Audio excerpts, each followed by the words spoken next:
Tem uma negociação que acabou de ser confirmada e que pode mudar completamente o restante da temporada do Fluminense. Mas, curiosamente, a venda do Bernal talvez nem seja a notícia mais importante dessa história. O que realmente chama a atenção é o que acontece depois dela, porque agora a diretoria ganha uma capacidade de investimento que não existia até poucos dias atrás. E isso faz surgir uma série de perguntas que podem definir toda a janela de transferências. O Fluminense vai ao mercado? Vai buscar um substituto imediato? Vai investir em outro setor do elenco? Ou vai aproveitar esse dinheiro para fazer uma contratação que ninguém esperava? O mais interessante é que todas essas possibilidades estão conectadas. Hoje nós vamos entender por que a saída de Bernal pode ser apenas o primeiro movimento de uma janela que promete mudar completamente o planejamento do clube, como a diretoria pretende agir daqui para frente, e por que alguns nomes importantes voltaram a aparecer nos bastidores das Laranjeiras. E eu já adianto uma coisa: os próximos dias podem ser decisivos para o futuro do elenco tricolor. A confirmação da venda de Bernal encerra uma negociação que vinha sendo acompanhada há semanas, mas também inaugura uma nova fase dentro do planejamento do Fluminense. Até poucos dias atrás, a diretoria precisava trabalhar com cenários. Existia a possibilidade da venda acontecer, mas nada garantia que ela realmente seria concluída. Agora, a situação mudou. O negócio foi fechado. O clube sabe que terá uma entrada importante de recursos, e a partir desse momento, todas as decisões da janela passam a ser analisadas sob uma nova perspectiva. É justamente por isso que a pergunta principal deixa de ser Bernal saiu e passa a ser o que o Fluminense fará agora. E essa mudança de pergunta faz toda a diferença, porque vender um jogador importante nunca representa apenas uma perda técnica, também representa uma oportunidade. A oportunidade de reorganizar o elenco, de corrigir algumas carências e de aumentar a competitividade para a sequência da temporada. O Fluminense continua vivo em competições importantes e sabe que precisará de um grupo forte para suportar o calendário. Brasileirão, Copa do Brasil e Libertadores exigem muito mais do que um bom time titular.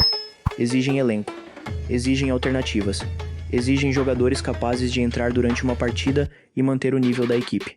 É justamente nesse ponto que a venda de Bernal começa a produzir um efeito muito maior do que parecia inicialmente. Mas aí aconteceu uma coisa interessante.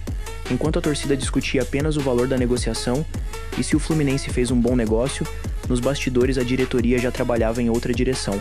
Em vez de pensar apenas na saída do volante, o departamento de futebol passou a discutir quais posições realmente precisam de reforços. Isso mostra que o clube não pretende agir por impulso. A ideia não é simplesmente contratar outro volante porque Bernal saiu. A intenção é analisar onde o elenco pode crescer mais e utilizar os recursos da forma mais inteligente possível. E essa estratégia faz sentido quando olhamos para o momento da equipe. Existem jogadores que cresceram de rendimento, outros que ganharam espaço e algumas posições que hoje parecem muito mais consolidadas do que alguns meses atrás. Isso permite que a diretoria tenha liberdade para pensar de forma mais ampla. Talvez o dinheiro não seja utilizado integralmente para substituir Bernal. Talvez ele seja direcionado para outro setor considerado mais carente. E é justamente aí que começam a aparecer alguns nomes que voltaram a circular nos bastidores do Fluminense. Um deles é Gustavo Scarpa. O nome do meia sempre desperta a atenção da torcida, porque existe uma identificação muito forte com o clube. Sempre que uma janela de transferência se aproxima, o assunto naturalmente reaparece. E desta vez não é diferente. Ainda não existe uma negociação avançada, nem qualquer indicação de que um acordo esteja próximo de acontecer. Mas a venda de Bernal muda completamente a capacidade financeira do Fluminense para avaliar oportunidades de mercado. E isso faz com que jogadores de um nível mais elevado passem a ser discutidos internamente, mesmo que apenas como possibilidades futuras. Só que existe um detalhe importante. O Fluminense não pretende repetir erros que muitos clubes brasileiros cometem quando realizam uma venda relevante. É comum vermos equipes receberem uma quantia significativa e imediatamente gastarem praticamente todo o valor em uma única contratação. Nem sempre isso funciona. A diretoria tricolor sabe que fortalecer um elenco exige equilíbrio. Às vezes, 2 ou 3 reforços pontuais produzem um impacto muito maior do que investir todo o orçamento em apenas um jogador.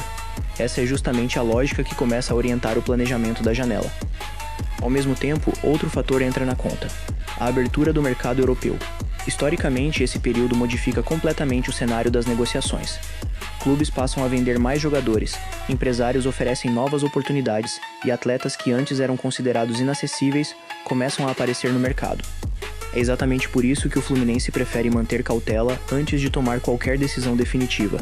A diretoria acredita que novas possibilidades ainda devem surgir nas próximas semanas e quer estar preparada para agir quando a oportunidade certa aparecer. Enquanto isso, a comissão técnica acompanha tudo muito de perto. Afinal, Qualquer movimentação interfere diretamente na forma como o time será montado para o restante da temporada. A saída de Bernal altera a dinâmica do meio-campo, mas também pode abrir espaço para mudanças táticas. Dependendo dos reforços que chegarem, o Fluminense poderá ganhar características diferentes, aumentar suas opções ofensivas ou até modificar a maneira como controla os jogos.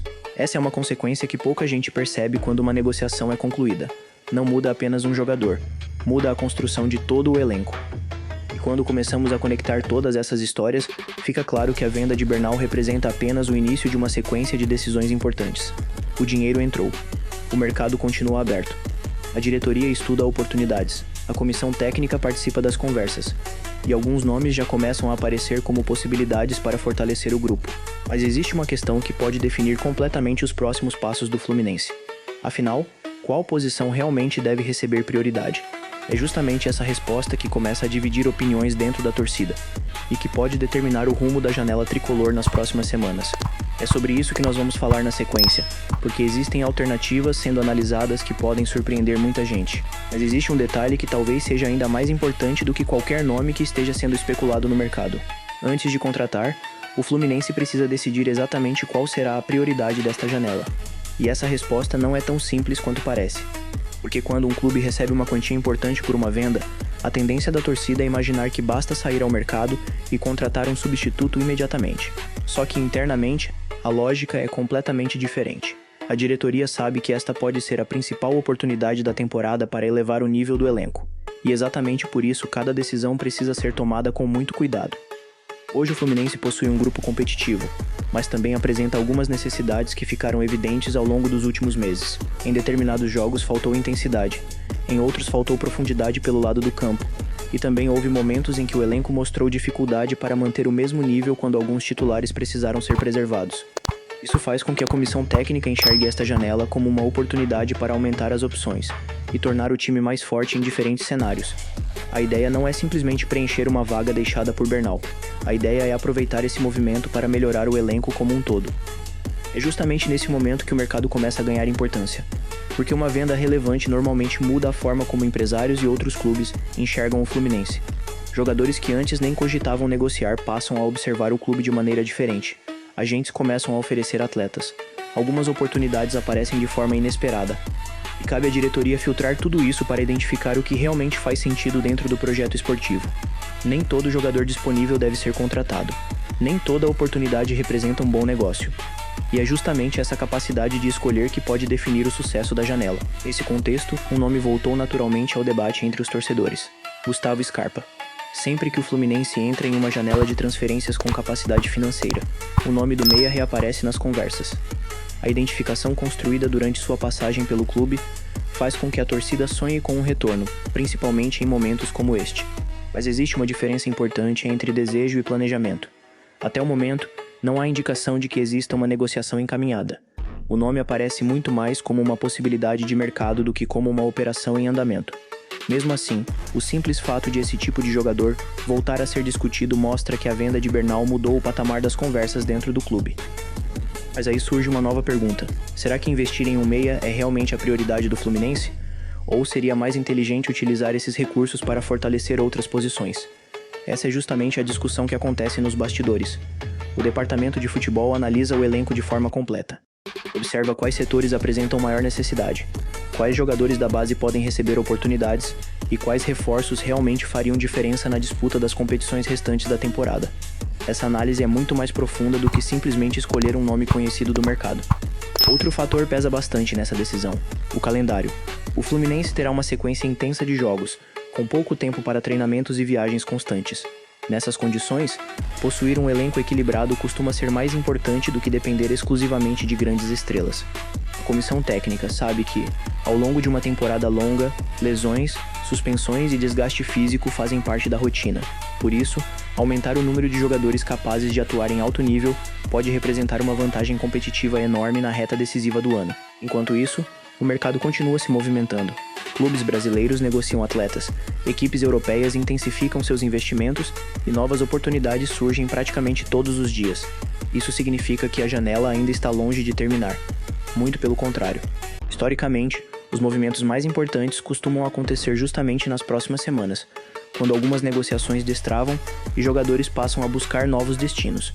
O Fluminense acompanha tudo isso com atenção justamente para não perder oportunidades que possam surgir de última hora. E existe um ponto que merece destaque. A diretoria tem demonstrado uma postura muito mais estratégica do que em temporadas anteriores. Em vez de correr atrás de nomes apenas para responder à pressão da torcida, o clube procura entender primeiro quais características realmente faltam ao elenco. Essa mudança de comportamento pode parecer discreta, mas costuma fazer muita diferença no médio prazo. Contratações feitas por necessidade normalmente apresentam resultados melhores do que contratações feitas apenas pelo impacto do nome. No fim das contas, a venda de Bernal pode representar exatamente isso, o início de um novo momento dentro do planejamento do Fluminense. O clube ganhou capacidade financeira, abriu espaço para novas possibilidades, e agora precisa transformar essa vantagem em decisões inteligentes. Se isso acontecer, o tricolor pode sair desta janela muito mais forte do que entrou. Mas se errar nas escolhas, a venda de um jogador importante pode acabar deixando um vazio difícil de preencher. É justamente por isso que os próximos dias serão tão importantes. E talvez essa seja a principal mensagem desta história. A negociação de Bernal terminou, mas os efeitos dela estão apenas começando. Cada reunião da diretoria, cada oportunidade oferecida ao clube e cada movimento do mercado pode influenciar diretamente os próximos passos do Fluminense. O torcedor olha para uma venda. A diretoria enxerga uma oportunidade de reconstruir parte do elenco. E é exatamente essa diferença de perspectiva que torna esta janela tão interessante de acompanhar. Agora eu quero saber a sua opinião.